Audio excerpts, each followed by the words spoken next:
எனக்கு ரொம்ப வேண்டியவங்க, எனக்கு ரொம்ப பிடிச்சவங்க, நான் ரொம்ப மதிக்கிறவங்க, அவங்களுக்கு தான் இந்த புடவை. அத்தைக்கா சூப்பர்டா. அம்மாவுக்கு இப்படிதான் பொறுப்பா எடுத்து கொடுக்கணும் என்ன? பரவாயில்ல, உனக்கும் வர வர மூளை நல்ல வேலை செய்யுது. அம்மாவுக்கு தான். இவங்களும் எனக்கு அம்மா மாதிரி தான். ஆனா உறவுல என் அத்தை, சிவகாமி அத்தைக்கு தான் இந்த புடவை.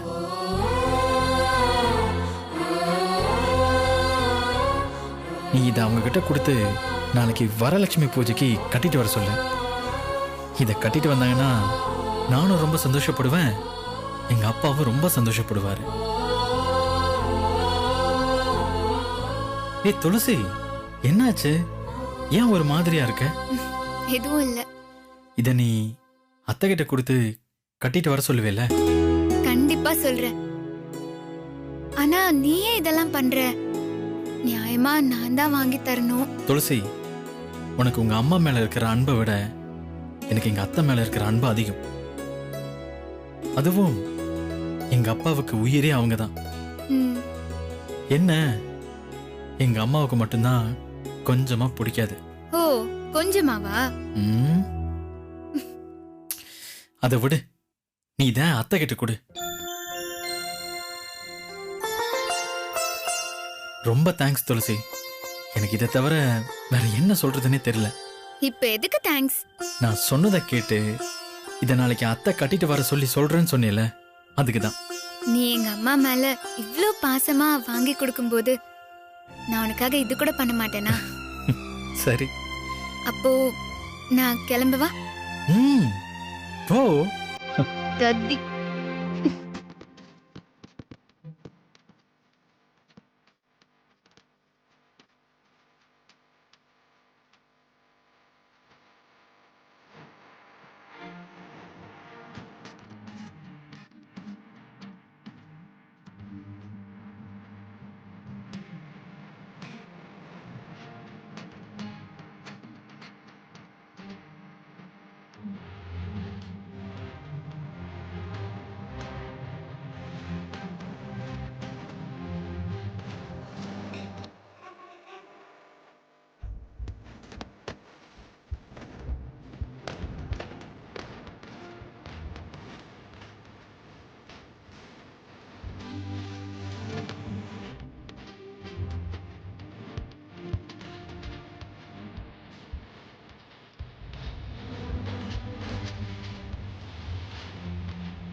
இதுதான் சரியா இருக்கும். 3 வருஷத்துக்கு முன்னாடி கல்யாண நாளுக்கு அவர் எடுத்து கொடுத்தது. ஒரு வாட்டி கட்டிட்டு அப்படியே வச்சுட்டேன். ஜாக்கெட் பிட்டு கூட தைக்கவே இல்லை.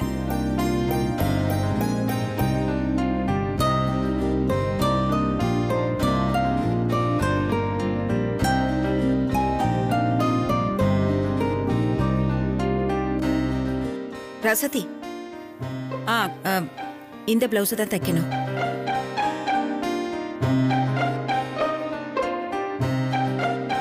என்னோட அளவு உங்ககிட்ட இருக்குல்ல? இருக்கு. உங்ககிட்ட இருக்கிற அதே அளவுல எனக்கு தைச்சு கொடுத்துரு. சரி சிவகாமி. சிவகாமி, என்னது இது? நாளைக்கு அண்ணன் வீட்டுக்கு பூஜைக்கு போகணும்ல, அதுக்கு கொஞ்சம் விலை அதிகமான புடவையா பார்த்தேன். இது 3000 ரூபாய் புடவை. உங்க அப்பா கல்யாண நாளுக்கு எனக்கு வாங்கி கொடுத்தாரு. அதான் இந்த பிளவுஸ கொஞ்சம் டிசைன் பண்ணி தச்சு போட்டுக்கிட்டா கொஞ்சம் ரிச்சா இருக்கும்ல, அதான். எங்க குடு பாப்போம்.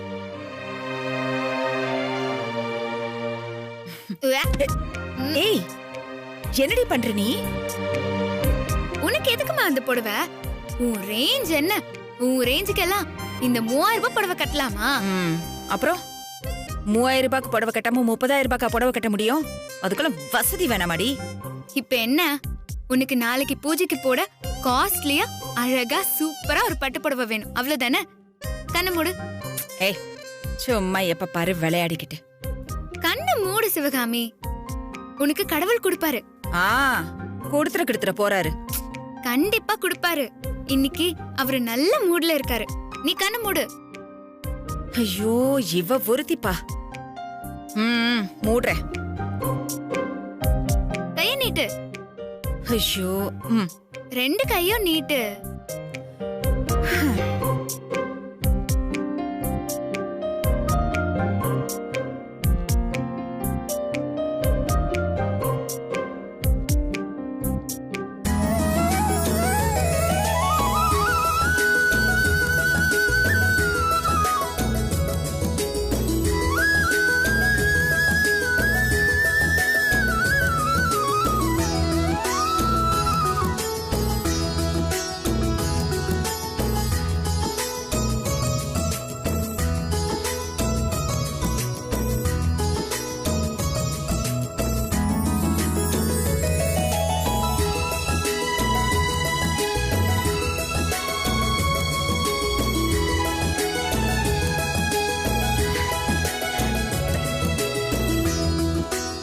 ராசாத்தி அக்கா, இந்த ஜாக்கெட் பிட்ட கொஞ்சம் சீக்கிரமா தைச்சு கொண்டு வாங்க. சரிங்கம்மா.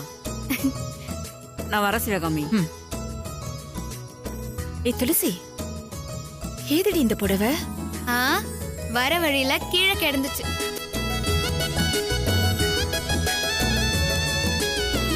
ஏய், உனக்கு எல்லாத்துலயுமே விளையாட்டு தானா? ஏய், என்னடி இது? இதுல இவ்ளோ விலை போட்டிருக்கு? எவ்வளவு போட்டிருக்கு? 28,000 ரூபாய் போட்டிருக்கு. அவ்வளவு பணம் ஏதிரி உனக்கு?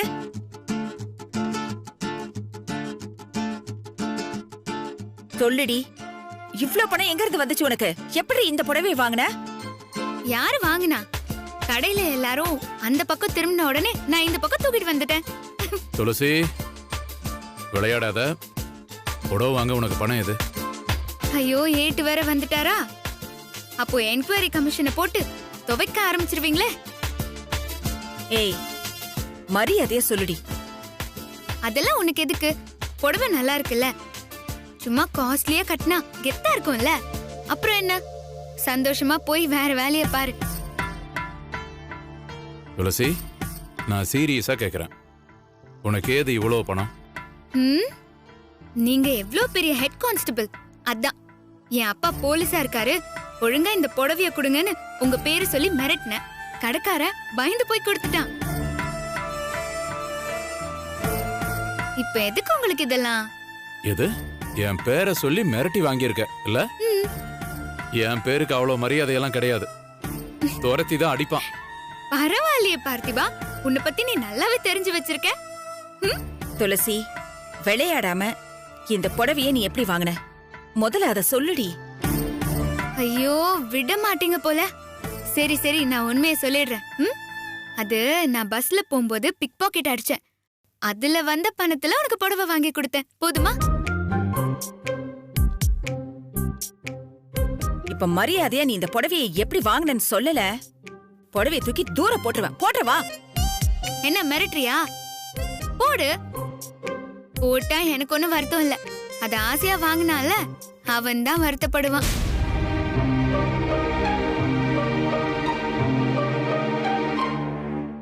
என்ன 2 பேரும் முழிக்கிறீங்க? எதிர்த்த வீட்ல ஒரு தத்தி இருக்கான்ல, விஸ்வா, அவன் தான் வாங்கி கொடுத்தான்.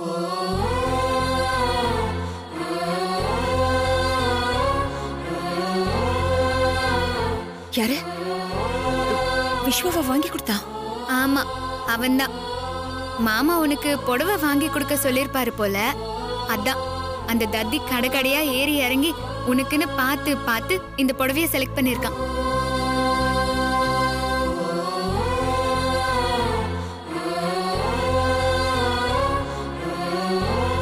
அம்மா, எனக்கு என்ன ஆச்சரியம்னா, நான் கூட உனக்கு இந்த அளவுக்கு மேட்சா புடவை வாங்கியிருக்க மாட்டேன். ஆனா அந்த தத்திய பாரு, எவ்வளவு அழகா உனக்கு செலக்ட் பண்ணிருக்கான்.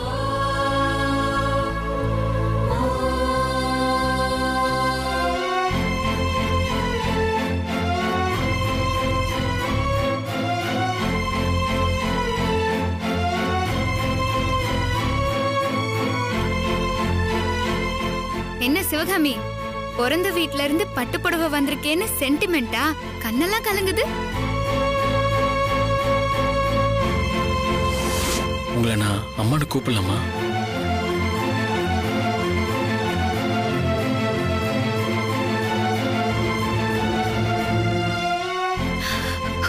விஸ்வா, நான் உங்க வயித்துல பிறந்திருந்தா நான் அப்படி கூப்பிட்டுருப்பேன்ல, அந்த மாதிரி நினைச்சுக்கோங்க.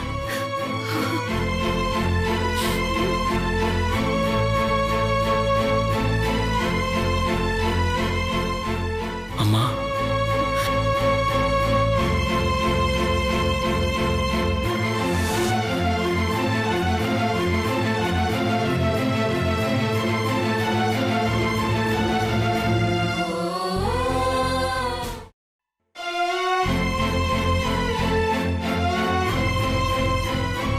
அம்மா, இந்த புடவைய நீ நாளைக்கு கட்டிட்டு வந்தா மட்டும்தான் அந்த விஸ்வா தத்தியும் மாமாவும் ரொம்ப சந்தோஷப்படுவாங்களாம்.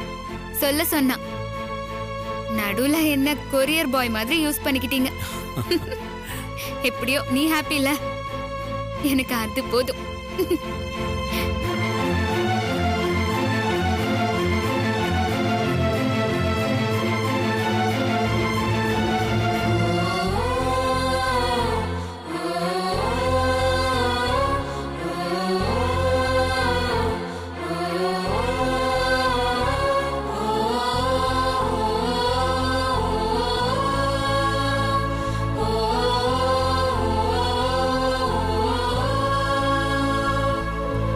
சிவகாமி,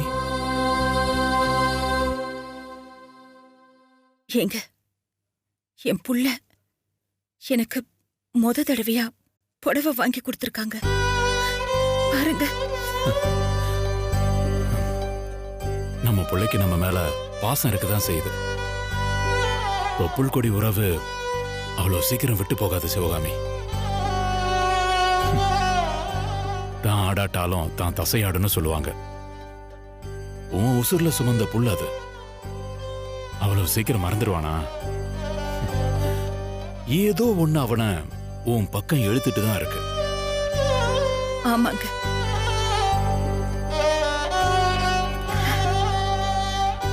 எனக்கு மனசு நிறைஞ்சு போச்சு. இந்த நாளை நான் மறக்கவே மாட்டேங்க.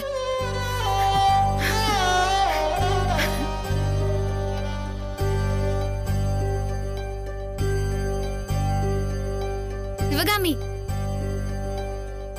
அந்த புடவைய வச்சுக்கிட்டு இன்னும் என்ன பண்ணிட்டு இருக்க? வா, எனக்கு பசிக்குது, வந்து தோசை சுட்டு கொடு. வரேன்டி. ஓ சிவகாமி,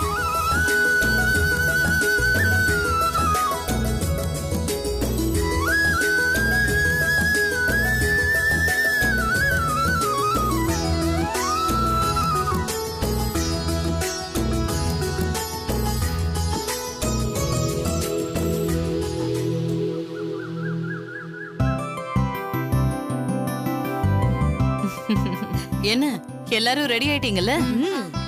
நாங்க ரெடி ஆயிட்டோம். இவ்வளவு ரெடி பண்ணதா கொஞ்சம் லேட் ஆயிடுச்சு. லக்ஷ்மி, அத்தை கிட்ட போய் ஆசீர்வாதம் வாங்கிக்கோ போ. என்ன ஆசீர்வாதம் பண்ணுங்க அத்தை. நல்லா இருமா, நல்லா இரு, எழுந்துரு.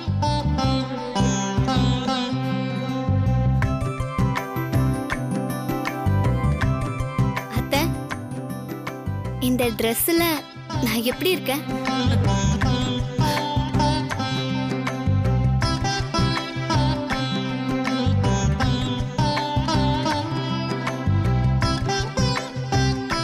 உனக்கு உங்களுக்கு என்ன நல்ல மகாலட்சுமி கணக்கா தானே இருக்க?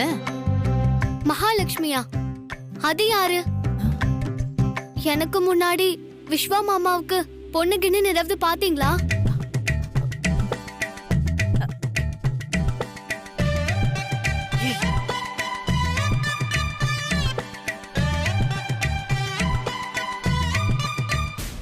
ஐயோ லக்ஷ்மி, மகாலட்சுமினா அது கடவுள்.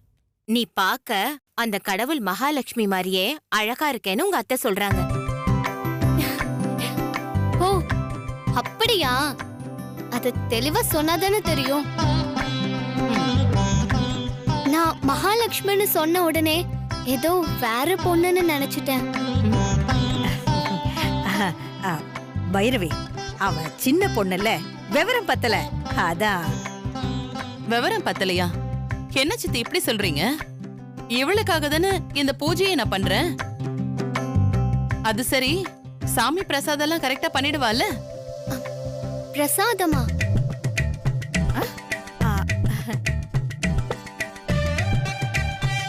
என்ன லக்ஷ்மி பண்ணிடுவல்ல? தெரு தெருன்னு முழிக்கிற. ஐயோ, இப்ப என்ன சொல்றதுன்னு தெரியலையே. தெரியாதுன்னு சொன்னா நம்மள கேவலமா நினைப்பாங்க. இப்போதைக்கு ஏதாவது சொல்லி சமாளிப்போம். அதெல்லாம் நான் அருமையா பண்ணிடுவேன் அத்தை. ஆமாமா, என் பேத்தி அருமையா பண்ணுவா. இப்படித்தான் நாங்க காஞ்சிபுரத்துல இருக்கும்போது ஸ்ரீராம நவமிக்கு பருப்பு வடையும் பானகமும் லக்ஷ்மி பண்ணாதான் அத சாப்பிடுறதுக்கு எனக்கு உனக்குன்னு போட்டி போட்டுக்கிட்டு கூட்டம் வரும்னா பாத்துக்கையே. எத்தனை பேர் வந்தாலும் யாருக்கும் எந்த குறையும் இல்லாம லக்ஷ்மி பண்ணிடுவா. நீ வேணா பாரு பைரவி, இன்னைக்கு வர்றவங்க எல்லாரும் அசந்து போற அளவுக்கு லக்ஷ்மி பண்றாளா இல்லையான்னு மட்டும் பாரு. எனக்கு லக்ஷ்மி மேல நம்பிக்கை இருக்கு சித்தி.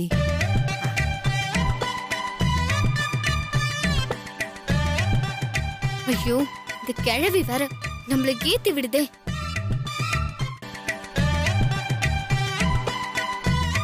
அதுவும் இல்லாம அத்தை வேற நம்பிக்கை இருக்கு அது இதுன்னு சொல்றாங்க.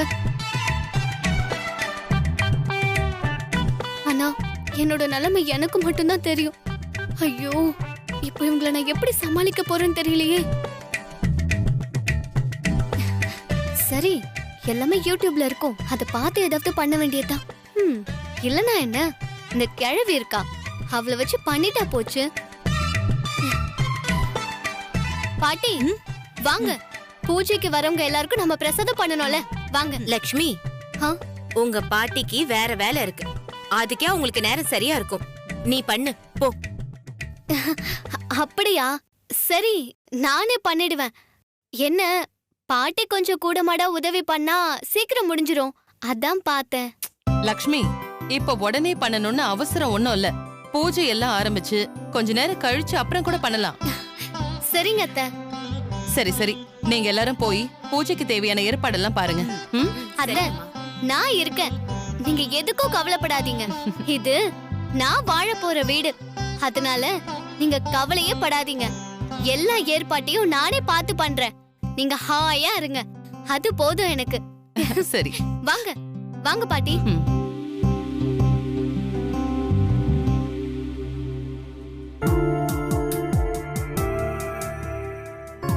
இந்த பொண்ணுக்கு இருக்கிற நினைப்பு இருக்க, இப்பவே இந்த வீட்டுக்கு மருமகளா வந்துட்ட மாதிரி ஒரு நினைப்பு.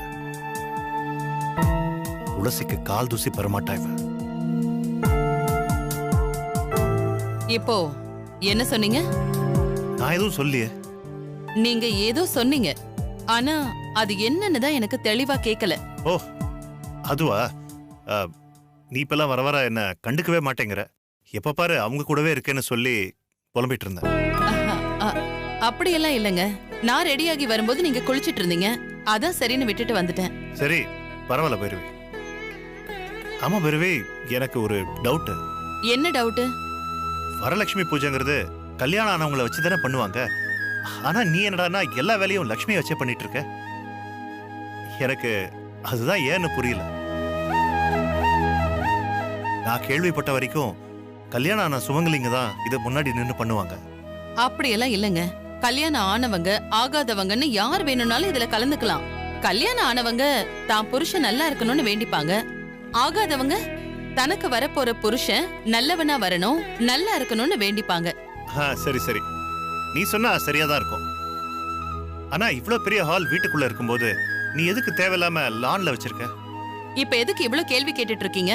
இல்ல, இவ்ளோ பெரிய வீடு இருக்கும்போது எதுக்கு ஃபங்க்ஷன் அங்க வைக்கணும்னு கேட்டேன். இது தப்பா? எல்லாம் உங்க அருமை தங்கச்சிக்காக தான்.